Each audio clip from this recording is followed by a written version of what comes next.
says live.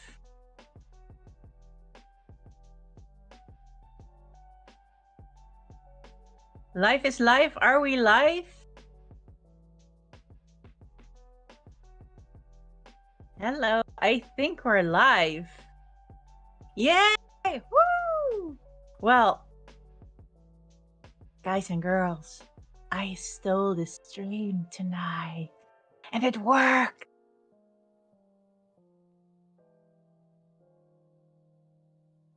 So tonight, it's you and me. And I thought, what better way to spend an evening together than to read you stories, which I hope that you'll like. And I think I hear something behind me. Someone just entered the room, then ran away again. So Jay is in the chat right now. He's answering all your questions and answering to all your messages. So I can focus on reading the story. I will read you several short stories from the book Just So Stories by Rudyard Kipling. This is the writer of the Jungle Book. And so I was very curious to figure out what other short stories he wrote. And they're all quite old, and I wanted to know how they aged, and you guys are gonna help me figure out. I prepared a couple stories. I didn't manage to prepare them all, so towards the end of the stream, it's going to be a bit of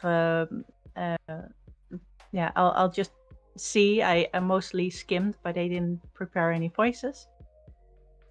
And I'm not gonna do full voices like the anime voice acting, but I'm going to do a little so you can hear some difference between which character is speaking. And we're gonna answer a couple of questions, like how the whale got his throat, how the camel got his hump, how the rhinoceros got his skin. Then we skipped 2 stories, and then we're going to go on with the sing-song of the old man Kangaroo. And then we'll see from there if we have more time for more stories. And then if so, we continue. But if the time's up, that's where we end. And let's see if I...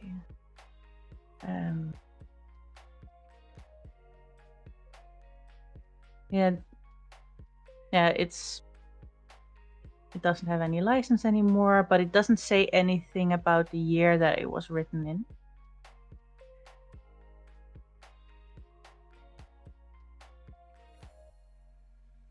And so, are we ready to start the first story?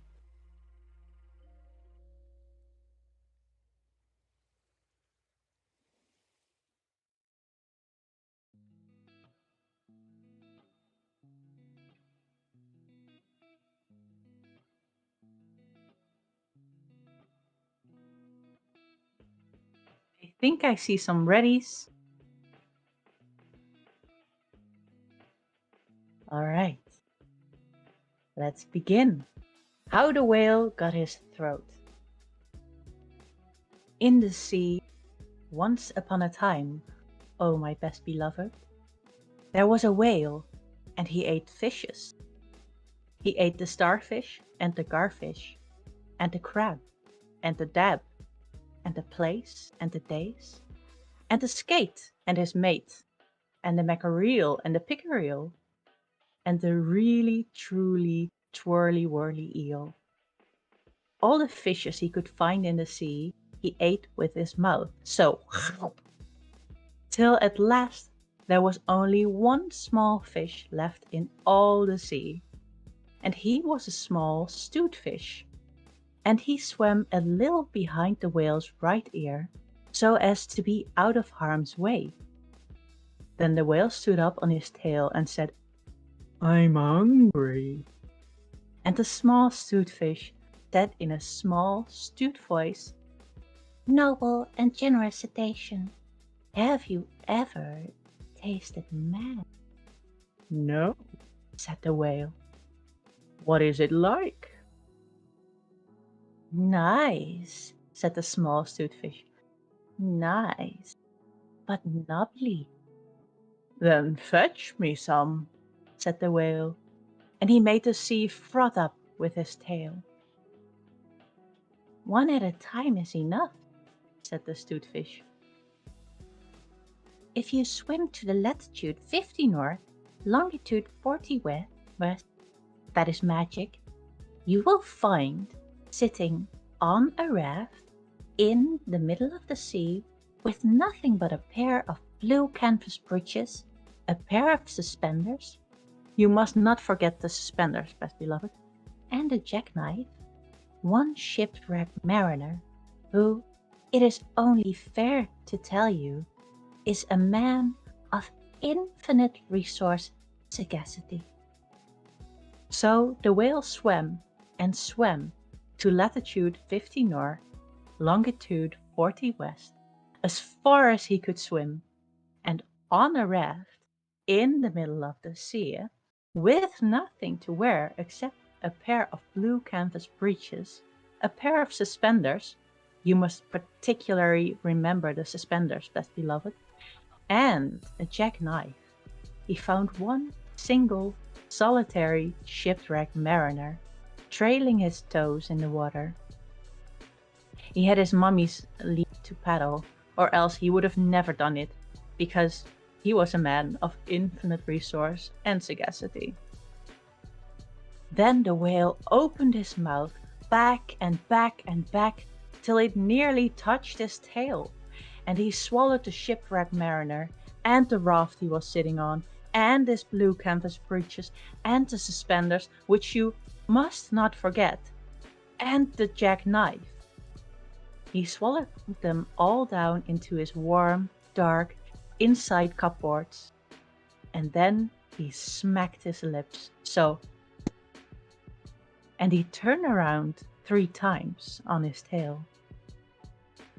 But as soon as the mariner, who was a man of infinite resource and sagacity, found himself truly inside the whale's warm, dark inside cupboards, he stomped and he jumped and he thumped and he bumped and he pranced and he danced and he banged and he clanged and he hit and he bit and he leaped and he creeped and he prowled and he howled and he hopped and he dropped and he cried and he sighed and he crawled and he bawled and he stepped and he leapt and he danced hornpipes where he shouldn't.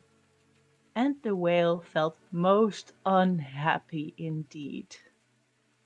Have you forgotten the suspenders? So the whale said to the stutfish, This man is very nubbly, and besides, he's making me hiccup. What shall I do? Tell him to come out, said the stutfish. So the whale called down his own throat to the shipwrecked mariner. Come out and behave yourself. You've got the hiccups. Nay, nay, said the mariner. Not so, but far otherwise. Take me to my natal shore and the white cliffs of Albion, and I'll think about it. And he began to dance more than ever. You had better take him home, said the stutfish to the whale. I ought to have warned you that he is a man of infinite resource and sagacity.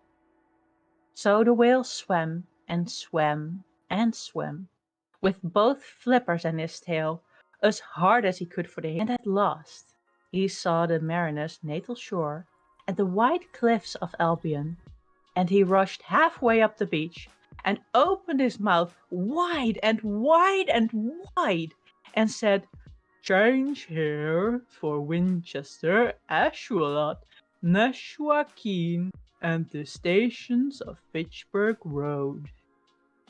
And just as he said Fitch, the mariner walked out of his mouth.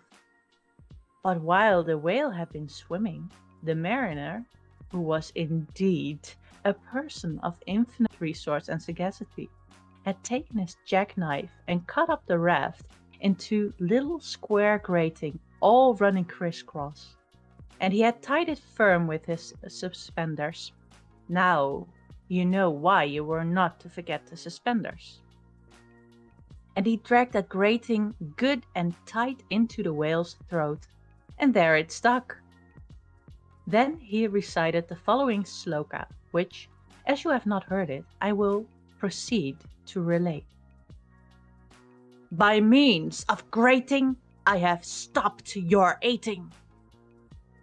For the mariner was also a Hibernian, and he stepped out on the shingle and went home to his mother, who had given him leave to trail his toes in the water, and he married and lived happily ever afterward. So did the whale, but from that day on, the grating in his throat, which he could neither cough up nor swallow down, prevented him from eating anything except very, very small fish. And that is the reason why whales nowadays never eat men or boys or little girls. The small stoatfish went and hid himself in the mud under the doorsills of the equator. He was afraid that the whale might be angry with him. The sailor took the jackknife home. He was wearing the blue canvas breeches when he walked out on the shingle. His suspenders were left behind, you see, to tie the grating with. And that is the end of that tale.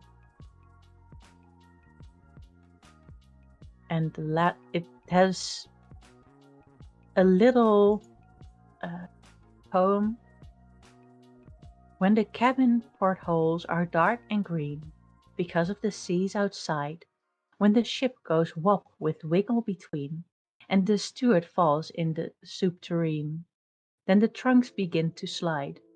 When Nursey lies on the floor in a heap, and Mummy tells you to let her sleep, and you aren't waked or washed or dressed, why, then you will know, if you haven't guessed, you're 50 north and 40 west. I hope you liked the story. This is the first one that we've finished right now.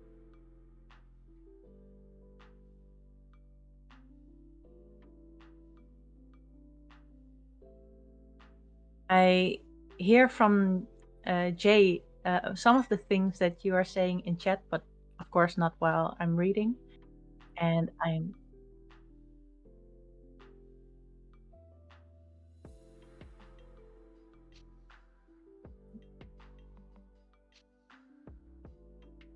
all right. I hear some of the things that you've said, and I love to hear this. I'm almost ready to go for the second story, if you're ready.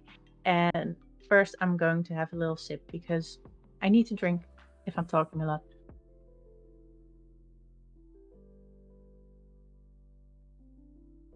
All right. Let's go, go, go.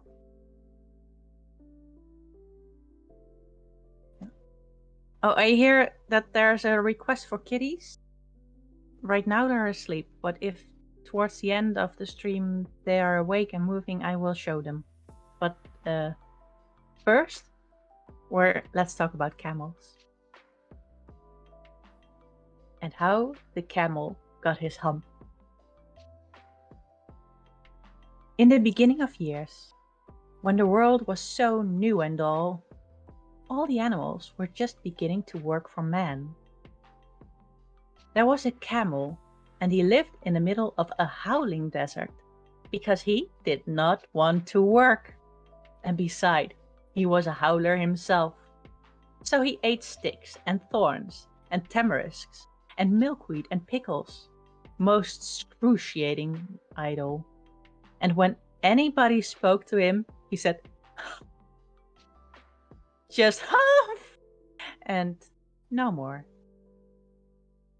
Presently, the horse came to him on Monday morning, with a saddle on his back and a bit in his mouth, and said, Camel, oh camel, come out and trot like the rest of us. said the camel, and the horse went away and told the man. Presently, the dog came to him with a stick in his mouth and said, "Camel, oh camel, come and fetch and carry like the rest of us." Said the camel, and the dog went away and told the man. Presently, the ox came to him with the yoke on his neck and said, "Camel, oh camel, come and plow like the rest of us."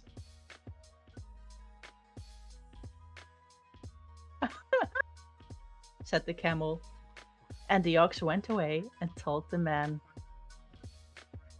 At the end of the day, the man called the horse and the dog and the ox together and said, "Three, oh three, I'm very sorry for you, with the world so new and all, but that hump thing in the desert can't work, or he would have been here by now. So I'm going to leave him alone, and you must work double time to make up for it." That made the three very angry, with the world so new and all. And they held a palaver, and an indaba, and a panchayat, and a powwow on the edge of the desert. And the camel came chewing on milkweed most excruciating idle, and laughed at them. Then he said, "Huh," and he went away again. Presently, there came along the Jinn, in charge of all deserts, rolling in a cloud of dust. Jinns always travel that way because it's magic. And he stopped to palaver and powwow with the three. "Jinn of all deserts," said the horse, "is it right for anyone to be idle, with the world so new and all?" "Certainly not," said the Jinn. "Well," said the horse, "there's a thing in the middle of your howling desert, and he's a howler himself, with a long neck and long legs, and he hasn't done a stroke of work since Monday morning. He won't throw." "Whoa," said the Jinn, whistling, "that's my camel. For all the gold in Arabia. What does he say about it?" "He said humph," said the dog, "and he won't fetch and carry." "Does he say anything else?" "Only humph, and he won't plow," said the ox. "Very good," said the Jinn. "I'll hump then, if you will kindly wait a minute." The Jinn rolled himself up in his dust cloak and took a bearing across the desert, and found the camel most excruciatingly idle, looking at his own reflection in a pool of water.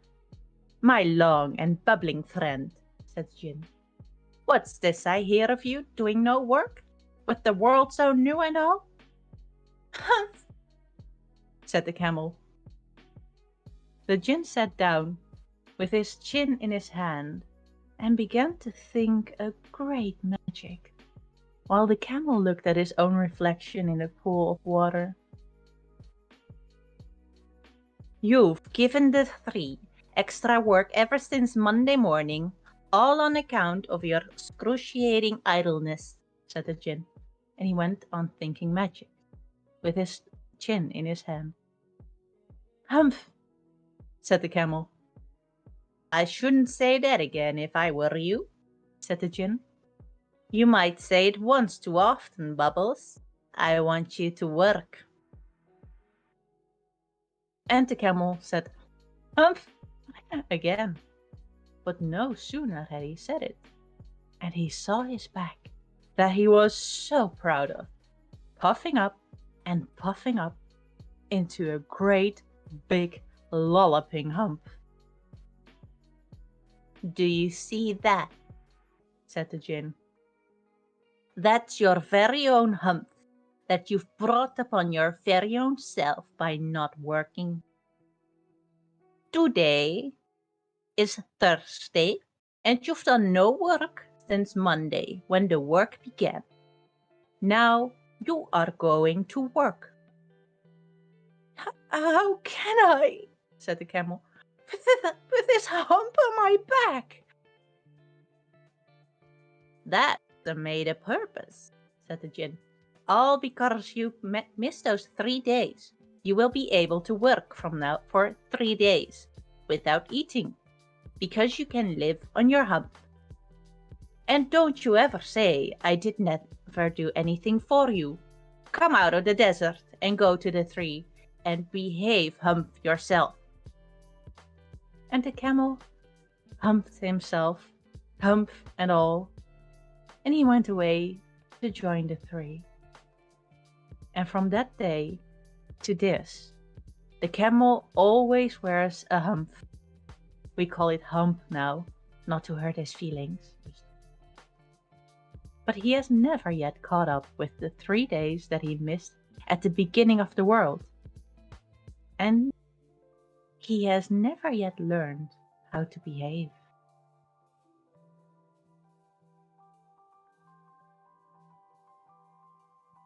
And now there's a song. No, it's a poem, but it reminds me of my hump, my lump, my I don't know what's the song called? My humps. That is just. I just can't help it when I hear it, when I read the story, and also when I read the poem. And I'm going to read it for you. The camel's hump is an ugly lump, which well you may see at the zoo. But uglier yet is the hump we get from having too little to do. Kiddies and grown-ups too, ooh. If we haven't enough to do, ooh, we get the hump, Camellia's hump, the hump that is black and blue. We climb out of bed with a frosty head and a snarly yarly voice. We shiver and scowl and we grunt and we growl at our bath, at our boots, at our toys. And there will ought to be a corner for me, and I know there is one for you. When we get the hump, Camellia's hump, the hump that is black and blue. The cure for this ill is not to sit still or frowse with the book by the fire, but to take a large hoe and shovels also, and dig till you gently perspire. And then you will find that the sun and the wind and the Djinn of the garden too have lifted the hump, the horrible hump, the hump that is black and blue. Get it as well as you, ooh, and I haven't enough to do, ooh. We all get hump, Camellia's hump, kiddies and grown-ups too. And that's the poem that goes with the story.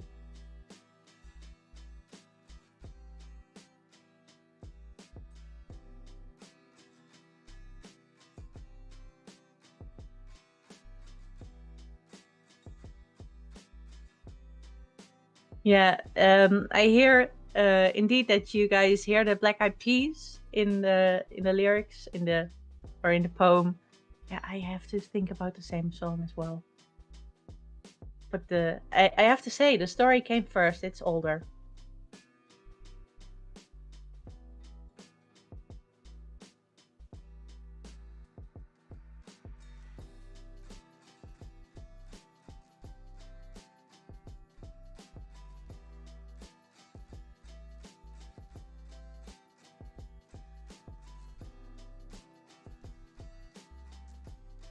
All right, I have shared the first 2 stories in just under a half an hour.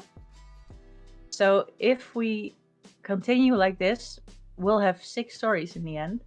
That's more than I prepared, so this is gonna be exciting. Hi to everyone who is joining the stream. If you don't know, today I stole the stream from Alson J. A little bit with their permission, but you know, what's the fun in that? You know, I just took it against our will. And now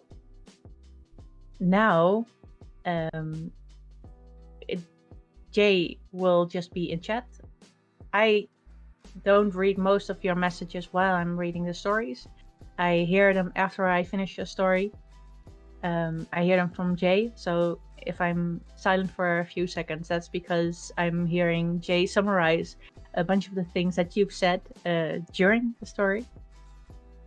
And I'm reading Just So Stories by Rudyard Kipling, who is the writer of The Jungle Book.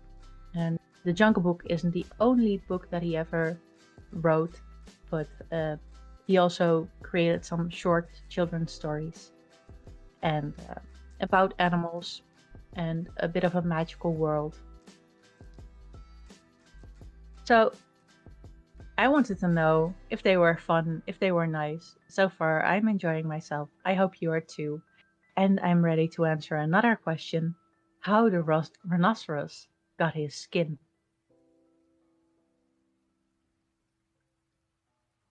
Once upon a time, on an uninhabited island, on the shores of the Red Sea, there lived a Parsee, from whose head the rays of the sun were reflected in more than oriental splendor.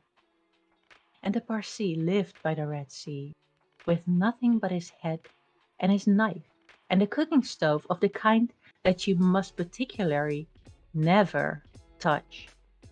And one day he took flour and water, and currants and plums and sugars and things, and made himself a cake, which was 2 feet across and 3 feet thick. It was indeed a superior comestible, that's magic, and he put it on stove, because he was allowed to cook on the stove, and he baked it, till it was all done brown, and smelled most sentimental. But just as he was going to eat it, there came down to the beach from the altogether uninhabited interior one rhinoceros with a horn on his nose, 2 piggy eyes, and few manners. In those days, the rhinoceros skin fitted him quite tight. There were no wrinkles in it anywhere. He looked exactly like a Noah's Ark rhinoceros, but of course, much bigger. All the same, he had no manners then, and he has no manners now, and he will never have any manners. He said, "Ow!" and the Parsee left that cake and climbed to the top of a palm tree with nothing on his head, from which the rays of the sun were always reflected in a more than oriental splendor. And the rhinoceros upset the oil stove with his nose, and the cake rolled on the sand, and he spiked that cake on the horn of his nose, and he ate it, and he went away, waving his tail to the desolate and exclusively uninhabited interior, which abuts on the island of Mazandaran, Sakroda, and promontories of the larger equinox. Then the Parsee came down from his palm tree and put the stove on his legs and recited the following sloka, which, as you have not heard, I will proceed to relate. Them that takes cakes, which the Parsee man bakes, makes dreadful mistakes. And there was a great deal more in that than you would think. Because 5 weeks later, there was a heat wave in the Red Sea, and everybody took off all the clothes they had. The Parsee took off his hat, but the rhinoceros took off his skin and carried it over his shoulder as he came down to the beach to bathe. In those days, it buttoned underneath with 3 buttons, and it looked like a waterproof. He said nothing whatever about the Parsee's cake, because he had eaten it all, and he never had any manners. Then, since, or henceforward, he waddled straight into the water and blew bubbles through his nose, leaving his skin on the beach. Presently the Parsee came by and found the skin, and he smiled one smile that ran around his face 2 times. Then he danced 3 times round the skin and rubbed his hat. Then he went to his camp and filled his hat with cake crumbs, for the Parsee never ate anything but cake and never swept out his camp. He took that skin and he shook that skin and he scrubbed that skin and he rubbed that skin just as full of old, dry, stale, tickly cake crumbs and some burnt currants as ever it could possibly hold. Then he climbed to the top of his palm tree and waited for the rhinoceros to come out of the water and put it on. And the rhinoceros did. He buttoned it up with his 3 buttons, and it tickled like cake crumbs in bed. Then he wanted to scratch, but that made it worse. And then he lay down on the sand and rolled and rolled and rolled. And every time he rolled, the cake crumbs tickled him worse and worse and worse. Then he ran to the palm tree and rubbed and rubbed and rubbed himself against it. He rubbed so much and so hard that he rubbed his skin into a great fold over his shoulders and another fold underneath where the buttons used to be. But he rubbed the buttons off and he rubbed some more folds over his legs. And it spoiled his temper, but it didn't make the least difference to the cake crumbs. They were inside his skin and they tickled. So he went home, very angry indeed, and horribly scratchy. And from that day to this, every rhinoceros has great folds in his skin and a very bad temper, all on account of the cake crumbs inside. But the Parsee came down from his palm tree, wearing his hat from which the rays of the sun were reflected in more than oriental splendor, packed up his cooking stove, and went away into the direction of Orovato, Amygdala, and the upland meadows of Anantarivo, and the marshes of Sonaput. And here's the poem to go with it. This uninhabited island is off Cape Gardafi, by the beaches of Socotra and the pink Arabian Sea. But it's hot, too hot from Suez, for the likes of you and me, ever to go in a P&O and call on the cake Parsee. So there's the third story for you guys. I hope you liked it. I'm gonna take something to drink.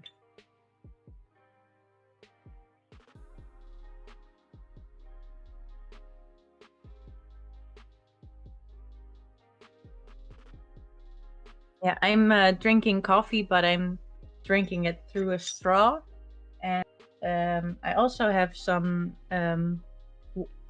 water that I froze and took out of the freezer. So I have something nice and refreshing.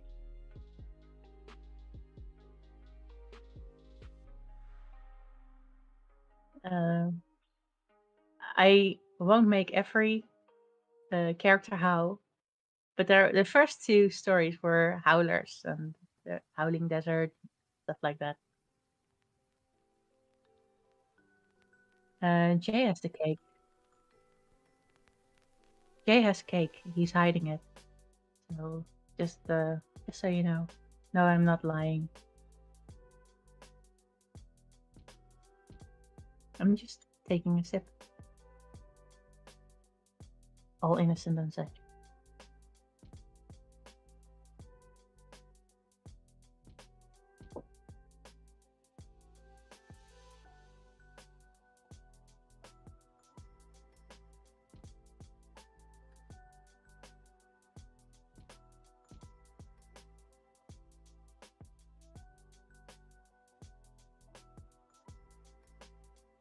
All right.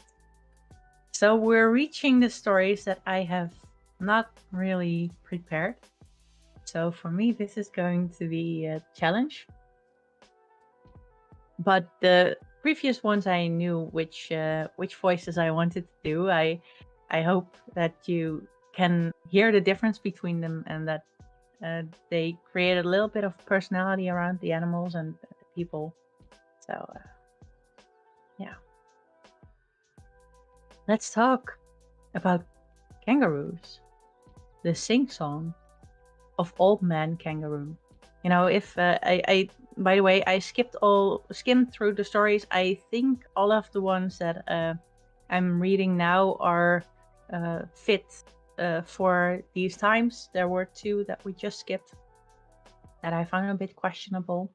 If there's anything questionable that I glanced over from henceforward, I'm sorry. I will see if I can not read it, but I think I went through it. I think we're fine from this point on.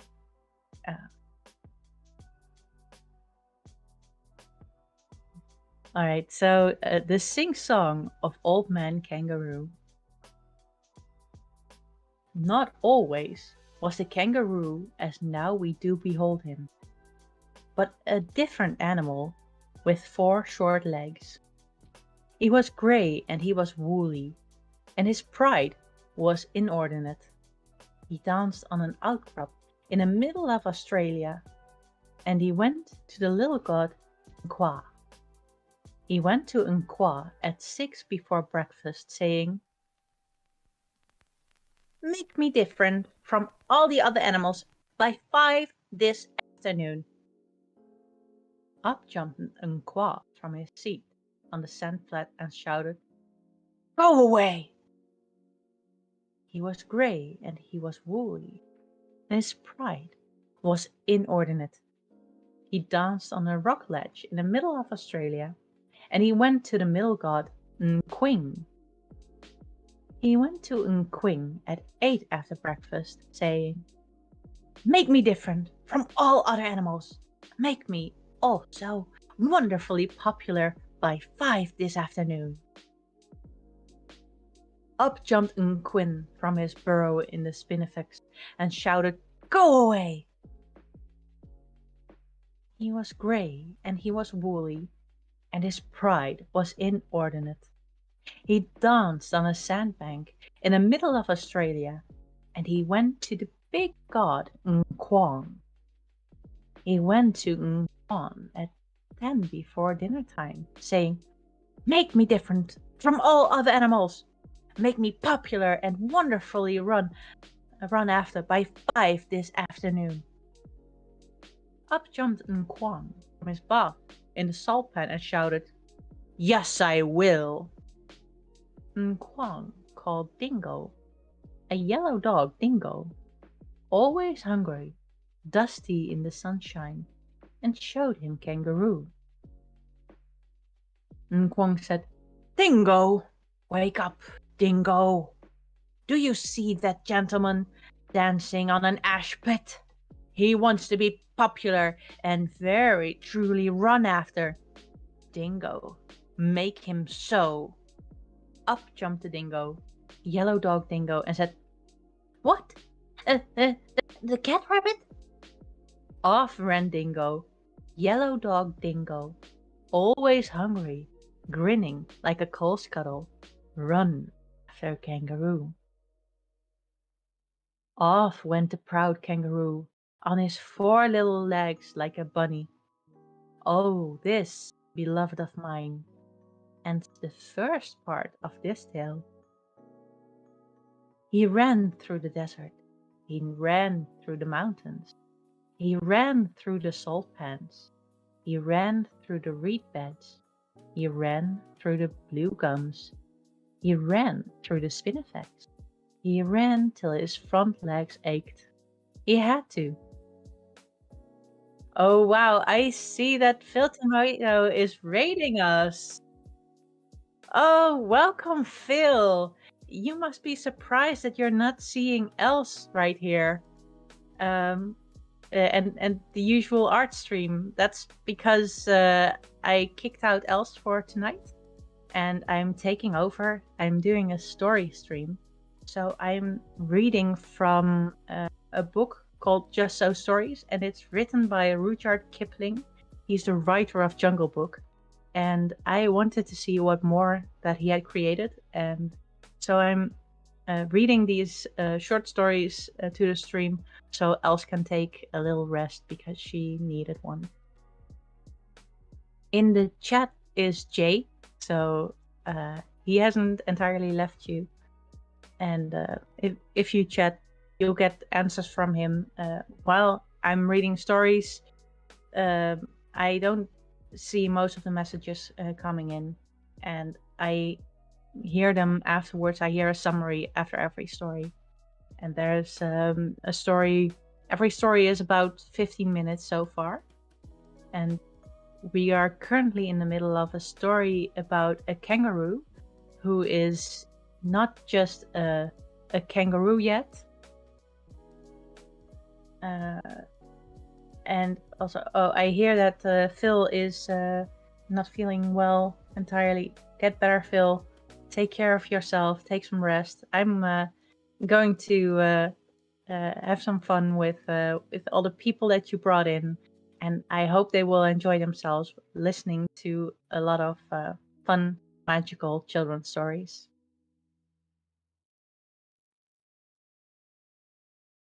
So we were in the middle of a story about a kangaroo.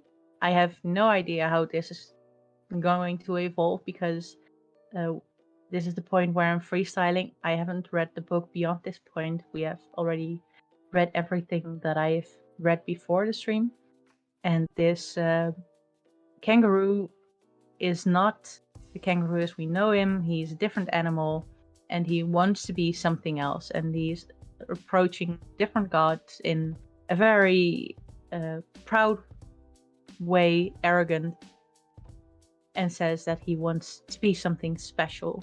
And the third god, Nkwang, has answered the call and brought in Dingo and said, you know, this kangaroo wants to be very popular and run after. Why don't you give him a good run?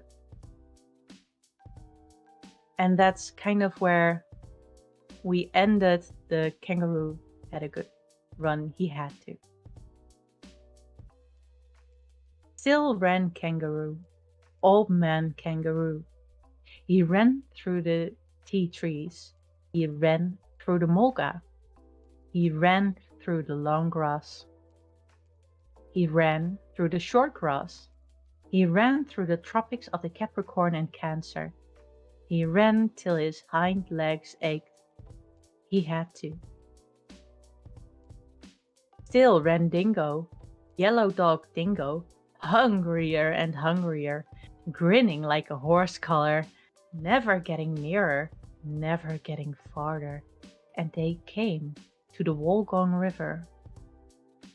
Now, there wasn't any bridge, and there wasn't any ferry boat, and Kangaroo didn't know how to get over. So he stood on his hind legs and hopped. He had to. He hopped through the flinders. He hopped through the cinders. He hopped through the deserts in the middle of Australia. He hopped like a kangaroo. First he hopped 1 yard, then he hopped 3 yards, then he hopped 5 yards, his legs growing stronger, his legs growing longer. He hadn't any time for rest or refreshment, and he wanted them very much. Still and Dingo, yellow dog Dingo, very much bewildered, very much hungry, and wondering what in the world or out of it made old Kangaroo hop. For he hopped like a cricket, like a pea in a saucepan, or a new rubber ball on the nursery floor. He had to. He tucked up his front legs. He hopped on his hind legs. He stuck out his tail for a balance weight behind him, and he hopped through the Darling Downs. He had to. still, ran Dingo. Tired dog Dingo, hungrier and hungrier, very much bewildered, and wondering when in the world, or out of it, would Old Man Kangaroo stop. Then came Kwang from his bath in the salt pans and said, "It's 5 o'clock." Down sat Dingo, poor dog Dingo, always hungry, dusky in the sunshine, hung out his tongue and howled. For the people who requested howls. Oh! Down sat Kangaroo, Old Man Kangaroo, stuck out his tail like a milking stool behind him and said, "Thank goodness that's finished." Then sat Kwang, who is always a gentleman. "Why aren't you grateful, yellow dog Dingo? Why don't you thank him for all he has done for you?" Then said Kangaroo, tired old Kangaroo, "He chased me out of the homes of my childhood. He's chased me out of my regular meal times. He altered my shape so I'll never get it back. And he's played old scratch with my legs." Then said Kwang, "Perhaps I'm mistaken. But didn't you ask me to make you different from all other animals, as well as to make you very truly sought after? And now it is 5 o'clock." "Yes," said Kangaroo. "I wish that I hadn't. I thought you would do it by charms and incantations, but this is a practical joke." "Joke?" said Kwang from his bath in the blue gums. "Say that again, and I'll whistle up Dingo and run your hind legs off." "No," said the Kangaroo. "I must apologize. Legs are legs, and you needn't alter them so far as I am concerned. I only meant to explain to your lordliness that I've had nothing to eat since morning, and I'm very empty indeed."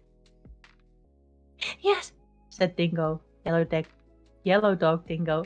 "I am in just the same situation. I've made him different from all the other animals, but what may I have for my tea?" Then said Kwang from his bath in the salt pan, "Come and ask me about it tomorrow, because I'm going to wash." So they were left in the middle of Australia, Old Man Kangaroo and Yellow Dog Dingo, and each said, "That's your fault." Here's the poem to go with this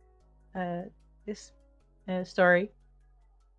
This is the mouth-filling song of the race that was run by a boomer, run in a single burst, only event of its kind, started by Big Gotten Kwang from Warragoi Baraguma, Old Man Kangaroo first, Yellow Dog Dingo behind. Kangaroo bounded away, his back legs working like pistons, bounded from morning till dark, 25 feet to a bound. Yellow Dog Dingo lay like a yellow cloud in the distance, much too busy to bark. My, but they covered the ground. Nobody knows where they went, or followed the track that they flew in, for that continent hadn't been given a name. They ran 30 degrees from Torres Straits to Lewin. Look at the atlas, please. And they ran back as they came. Supposing you could trot from Adelaide to the Pacific, from an afternoon's run, half what these gentlemen did, you would feel rather hot, but your legs would develop terrific. Yes, my importunate son, you'd be a marvelous kid.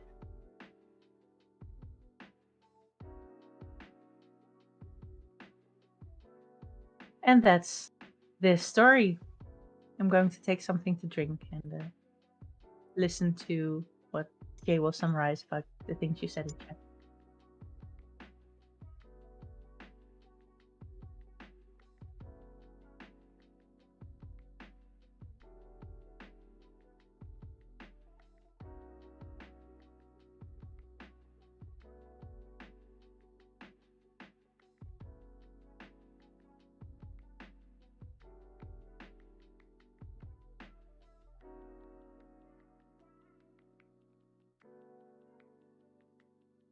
I hear a summary of by Jay, and you must have said a lot during this story, because he sounded like he had to mention many things, and so it's it sounds very positive. And indeed today I didn't wear the ears because it's not the usual stream. But if you feel that you're really missing something, then I'll wear them for the next story. And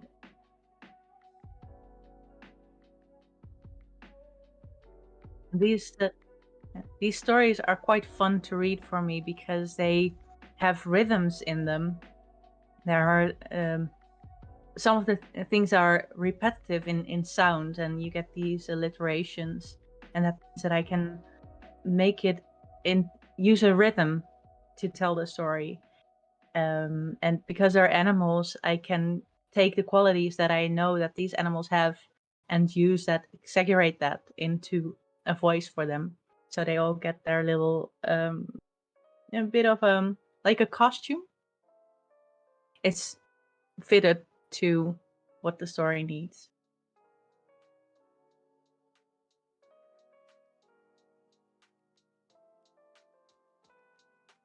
Yeah.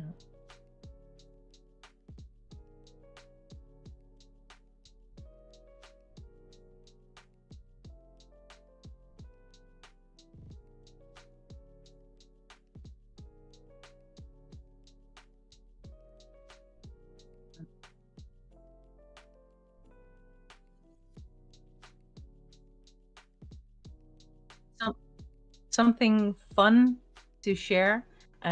This Saturday, I'm going to follow a masterclass about voice acting. So I don't know what I'm gonna learn, but maybe it's gonna be, maybe there's gonna be new stuff in there that I can use. And I'm also going to take a portion from this stream, and I'll see if I can use it as a clip during the masterclass, so we can actually talk about it. And if you're ready, we could get to start talking about the armadillos and the beginning of them.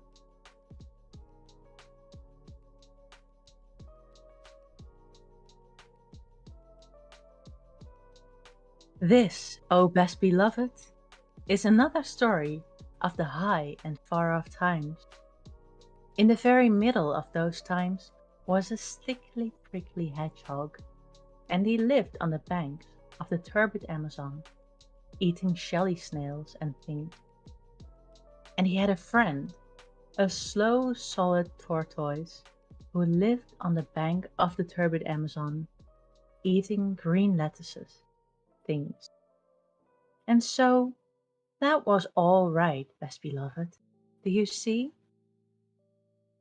But also, and at the same time, in those high and far off times, there was a painted jaguar, and he lived on the banks of the turbid Amazon too, and he ate everything that he could catch. When he could not catch deer or monkeys, he would eat frogs and beetles. And when he could not catch frogs and beetles, he went to his mother jaguar, and she told him how to eat hedgehogs and tortoises. She said to him ever so many times, graciously waving her tail, "My son, when you find a hedgehog, you must drop him into the water and then he will uncoil. And when you catch a tortoise, you must scoop him out of his shell with your paw. And so that was all right, best beloved.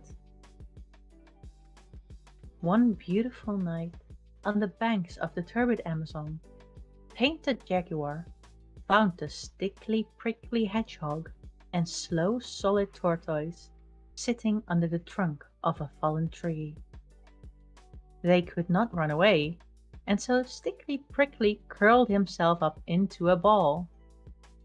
Because he was a hedgehog, and Slow Solid Tortoise drew in his head and feet into his shell as far as they could go, because he was a tortoise, and so that was all right, best beloved. Do you see? By the way, I see we have a new follower. Welcome, Dankama. I hope you're enjoying the story. I'm gonna finish it. Now, attend to me, said Painted Jaguar, because this is very important. My mother said that when I meet a hedgehog, I am to drop him into the water and then he will uncoil.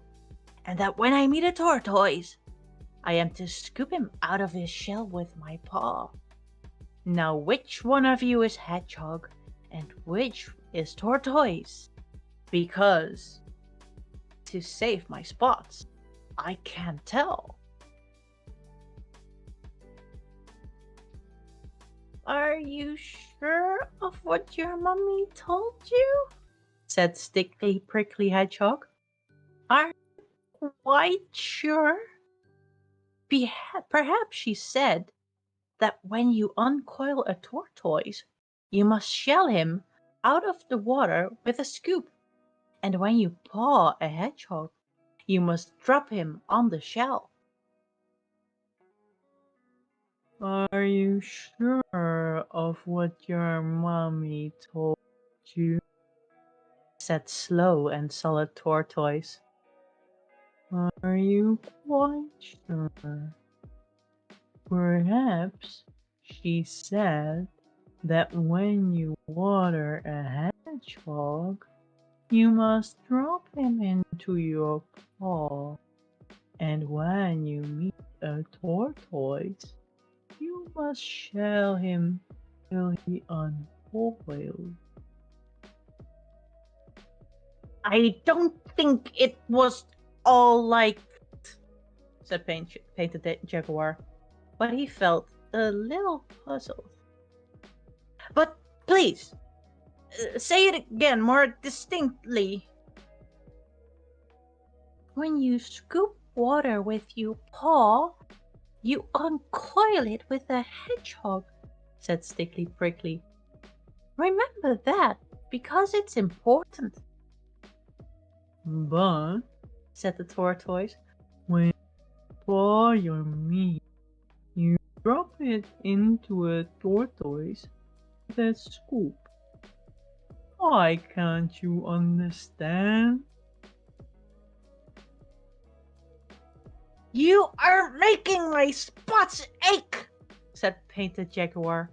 And besides, I didn't want your advice at all. I only wanted to know which one of you is hedgehog and which is tortoise.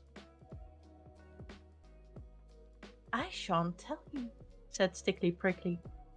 But you can scoop me out of my shell if you like. Said Painted Jaguar. Now I know, you're tortoise. You thought I wouldn't. Now I will. Painted Jaguar darted out his paddly paw just as Stickly Prickly curled himself up, and of course, Jaguar's paddy paw was just filled with prickles. Worse than that, he knocked Stickly Prickly away and away into the woods and the bushes, where it was too dark to find him. Then he put his paddy paw into his mouth, and of course the prickles hurt him worse than ever. As soon as he could speak, he said, Now I know he isn't tortoise at all. But... And then he scratched his head with his unprickly paw. How do I know that this other is tortoise? But I am tortoise, Said Slow and Solid. Your mother was quite right. She said that you were to scoop me out of my shell with your paw. Begin. You didn't say that a minute ago, said Painted Jaguar, sucking the prickles out of his petty paw. She said something quite different.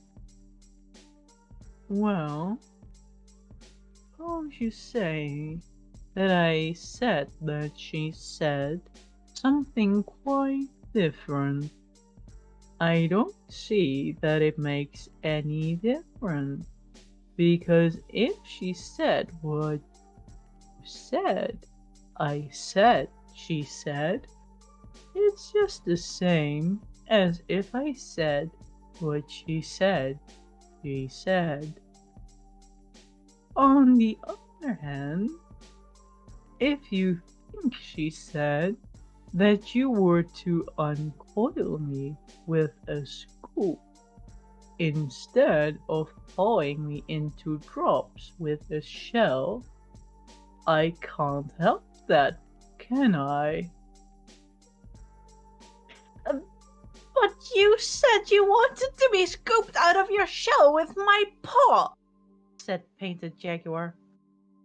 If you think again, find that I didn't say anything of the kind. I said that your mother said that you were to scoop me out of my shell, said Slow and Solid. What will happen if I do? Said the Jaguar, most sniffly and most cautious. I don't know, because I've never been scooped out of my shell before. But I tell you truly, if you want to see me swim away, only got to drop me into the water. I don't believe it, said Painted Jaguar.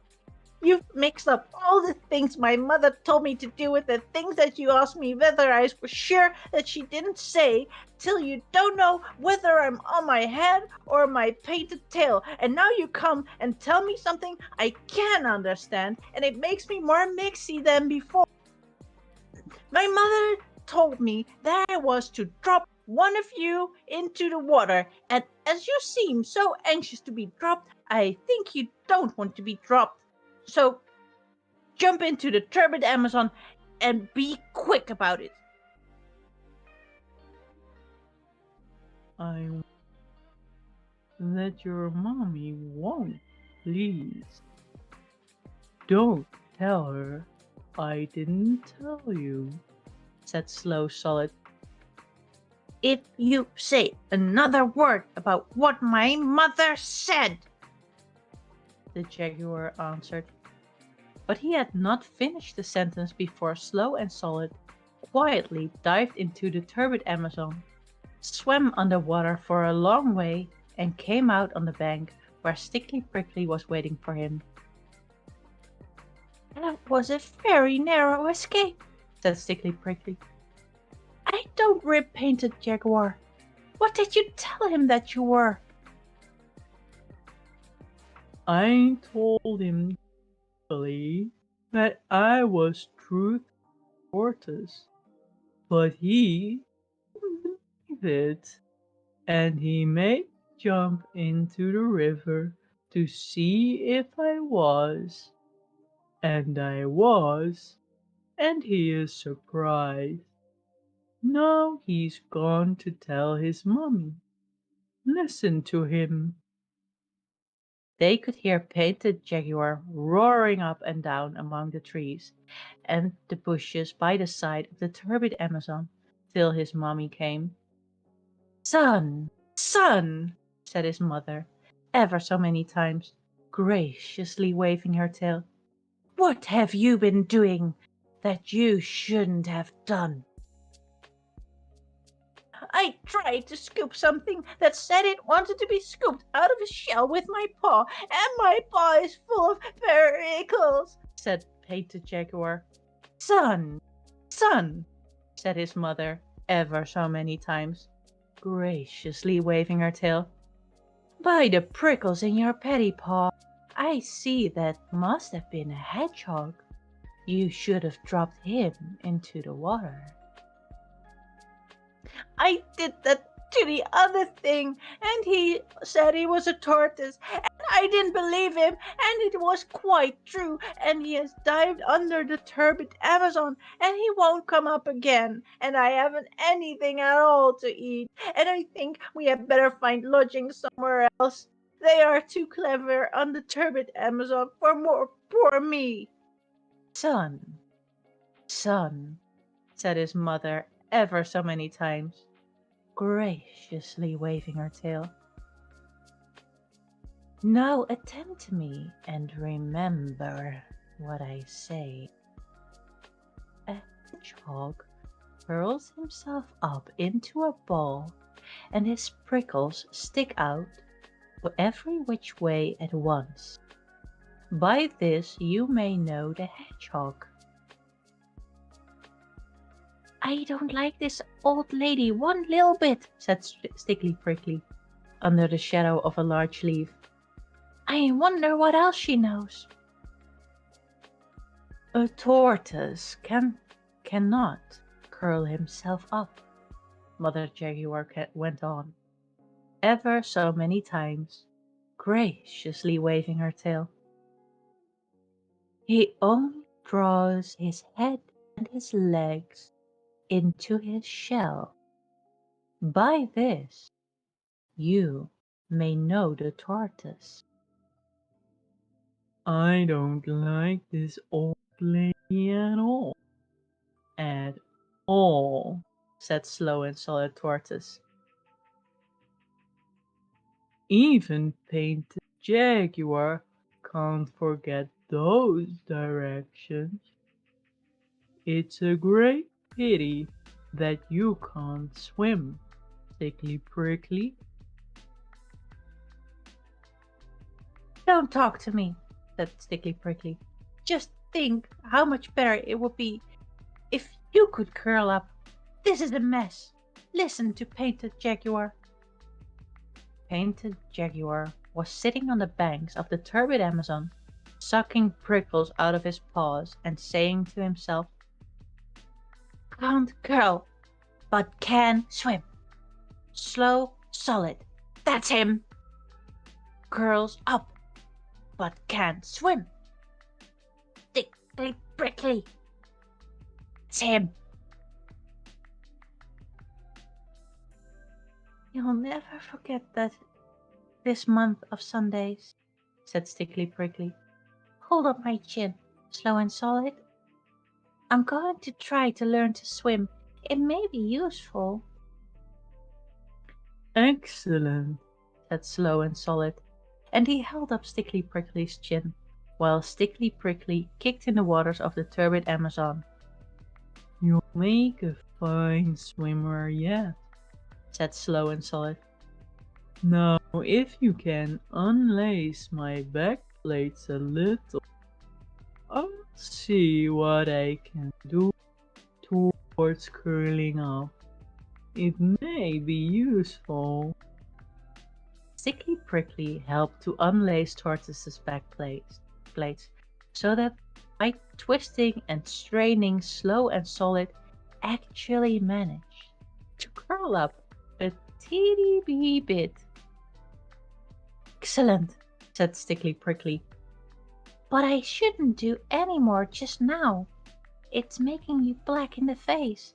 Kindly lead me into the water once again, and I'll practice that side stroke which you say is so easy." And so Stickly Prickly practiced, and Slow Solid swam alongside. Excellent, said Slow and Solid. A little more practice will make you a regular whale. Now, if I may trouble you to unlace my back and front legs 2 holes more, I'll try that fascinating bend that you say is so easy. Won't Painted Jaguar be surprised? Excellent, said Stickly Prickly, all wet from the turbid Amazon. I declare, I shouldn't know you from one of my own family.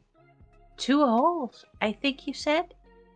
A little more expression, please, and don't grunt quite so much, or Painted Jaguar may hear us. When you've finished, I want to try that long dive which you say is so easy. Won't Painted Jaguar be surprised? And so Stickly Prickly dived, and Slow and Solid dived alongside. Excellent, Said Slow and Solid. a little more attention to hold your breath, and you will be able to keep house at the bottom of the turbid Amazon. Now, I'll try that exercise of putting my hind legs round my ears, which you say is so peculiarly comfortable.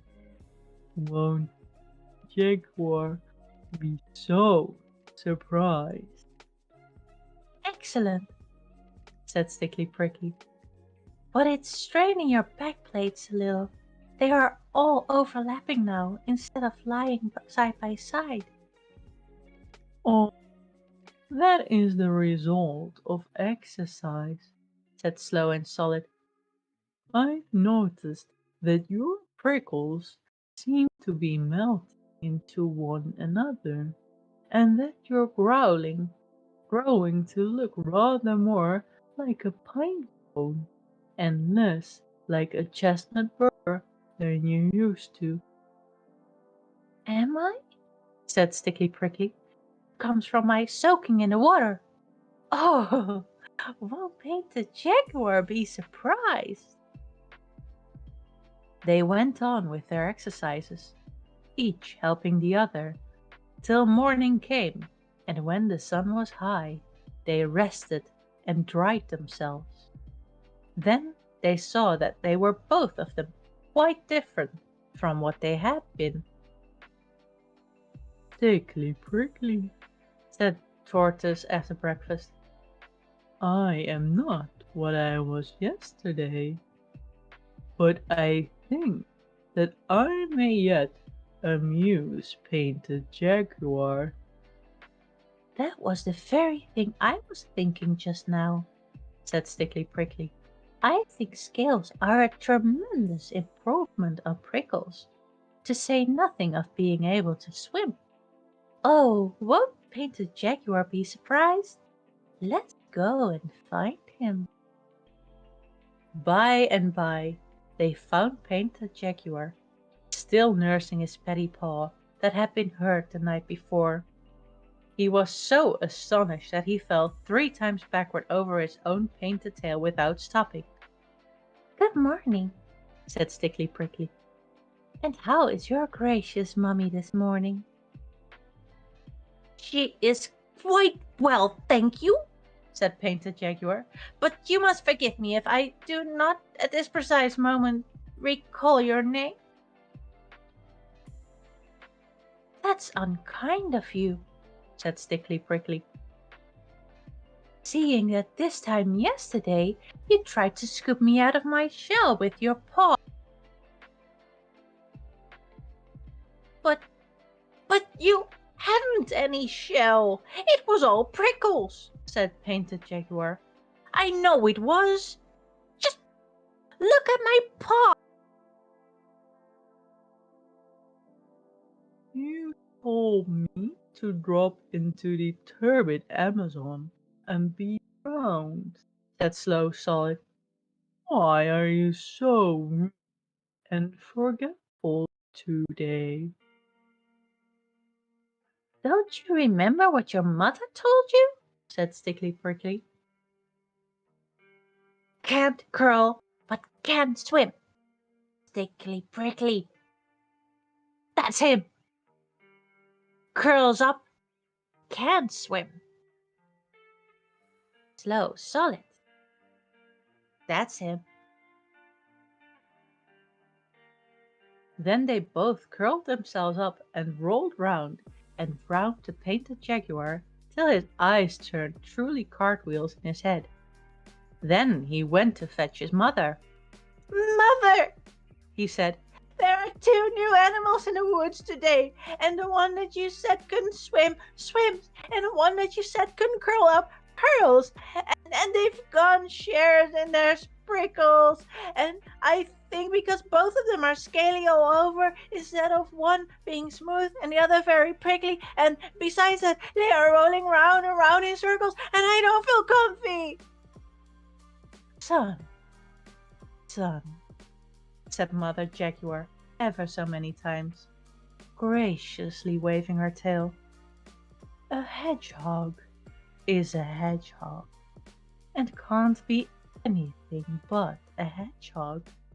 And a tortoise is a tortoise, and he can never be anything else. But it isn't a hedgehog, and it isn't a tortoise. It's a little bit of both, and I don't know its proper name. Nonsense, said Mother Jaguar. Everything has its proper name. I should call it armadillo, till I found out the real one, and I should leave it alone. So Painted Jaguar did as he was told, especially about leaving them alone. But the curious thing is that from that day to this, oh best beloved, no one on the banks of the turbid Amazon has ever called Stickly Prickly and Slow Solid anything except armadillo. There are hedgehogs and tortoises in other places. Of course, there are some in my garden. But the real old and clever kind, with their scales lying lippity-lappity one over the other, like pine cone scales, that lived on the banks of the turbid Amazon in the high and far-off days, are always called armadillos, because they were so clever. So that, alright, best beloved, do you see? And here's the poem. I've never sailed the Amazon, I've never reached Brazil, but the Don and Margellana, they can go there when they will.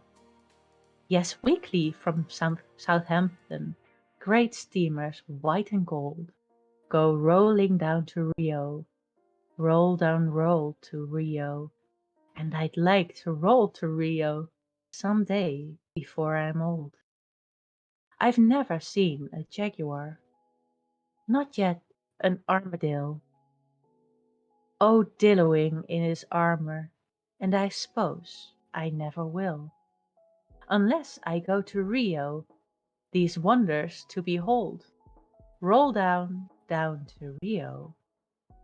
Roll really down to Rio. Oh, I'd love to roll to Rio someday before I'm old. And here was another story. I hope you enjoyed. I see it's gotten dark outside. That's why the color schemes changed. I'm gonna see if I can change something up. And meanwhile, I'm gonna listen to what Jay has to do.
Well, thank you for everything that you said.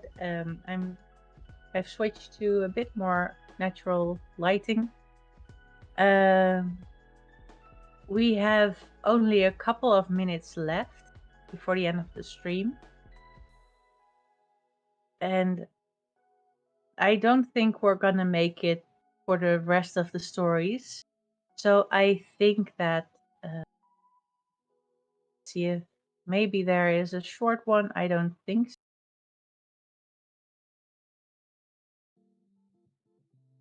The cat that walked by himself. No, this all needs more time. Yes, I guess indeed I could wake up some kitties in the time that we have left. One moment. I'll go get.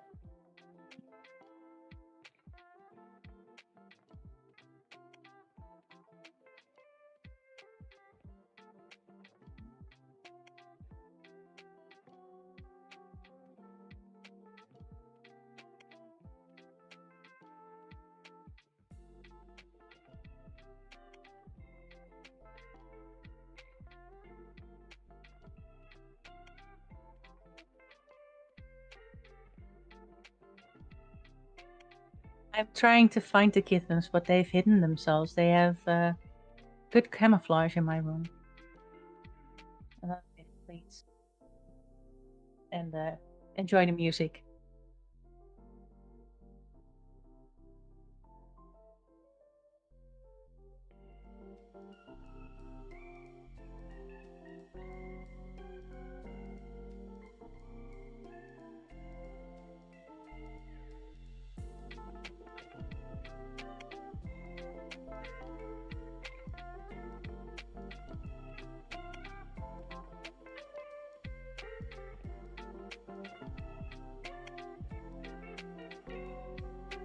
We have found us a little kitten.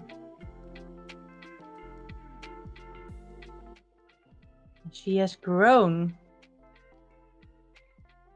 She used to be smaller than my hand. She'd be like the size of my thumb when she was born, and now just look. Now I have a handful.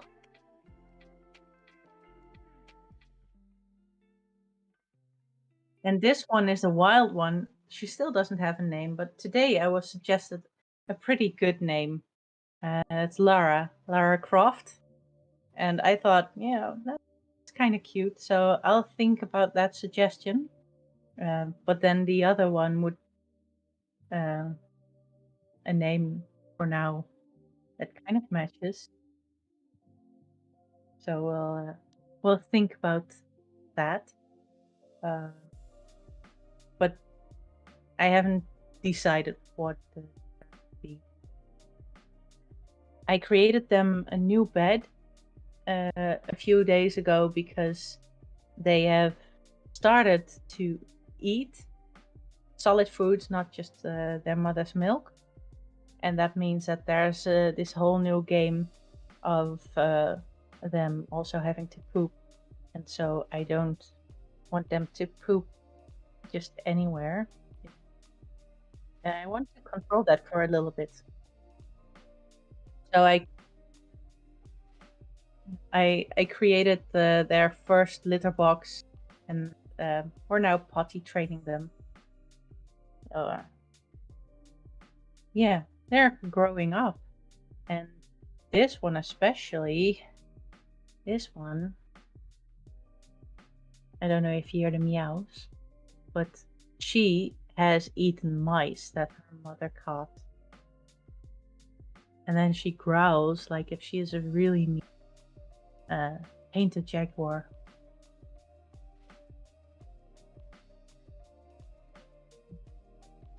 Me, look, I am big and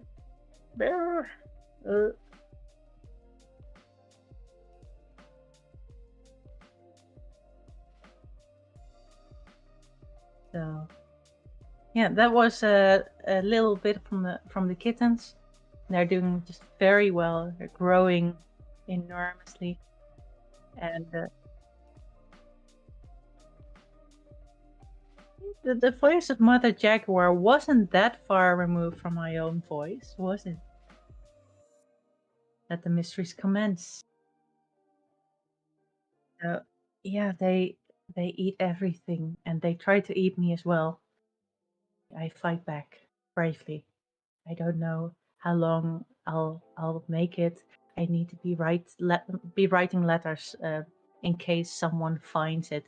You know, starting with, if you find this letter, I'm already dead. The kittens have taken me. Do not underestimate. They start at your fingers and your feet. And they just don't stop.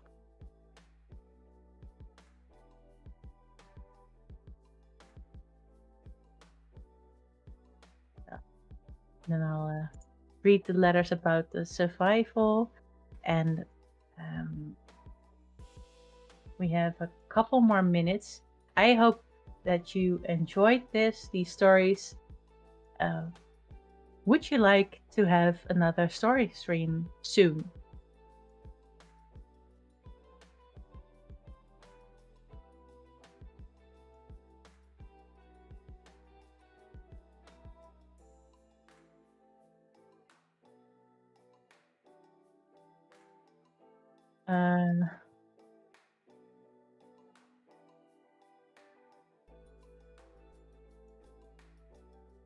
I'm hearing from Jay that you say yes, yes, yes, yes, and that you enjoyed it and that you want to hear this again. That makes me very happy. I love doing this for you.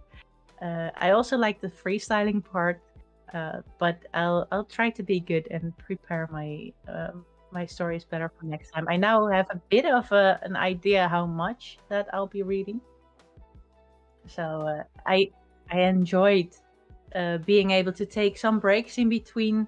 I don't know how I would do that with a longer story, but then again, we're not through Just So Stories yet, so what we could do is finish the book in another stream, or I could do something entirely different that you think like, now I know what she can do. I wonder what she would do with this story. So I'm totally open for suggestions. If you have any inspiration, do let us know, and then I'll hack the stream again, or hack.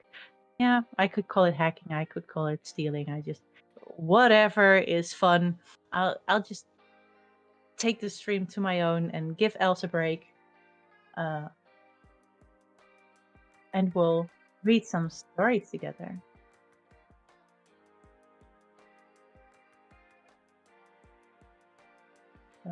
Yes, for if you missed a part of it and enjoyed it, this is definitely something that you can read back. Watch back, sorry.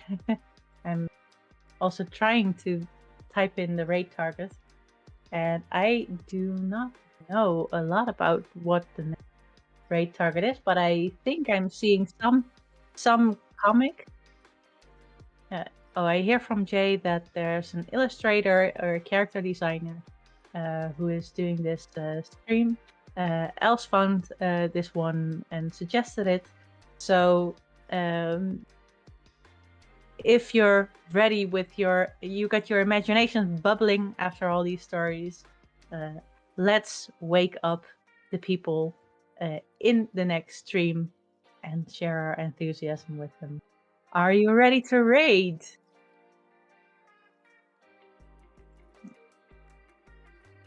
So, if you're all ready, we will see you again on Sunday, and that will be a regular stream. Foxes and coffee. Els will be drawing. We'll be with the three of us. We'll be all together again. You know, as much as I enjoyed stealing the stream, I also will love being reunited again with my friends. So be sure to reunite with us next Sunday at 9 o'clock, the usual time, the usual stream, and have a very good night. We're going to start our raid, and I think it's going to start the countdown now. in a couple of seconds. So thank you all for having been here, and enjoy the next stream. Bye bye.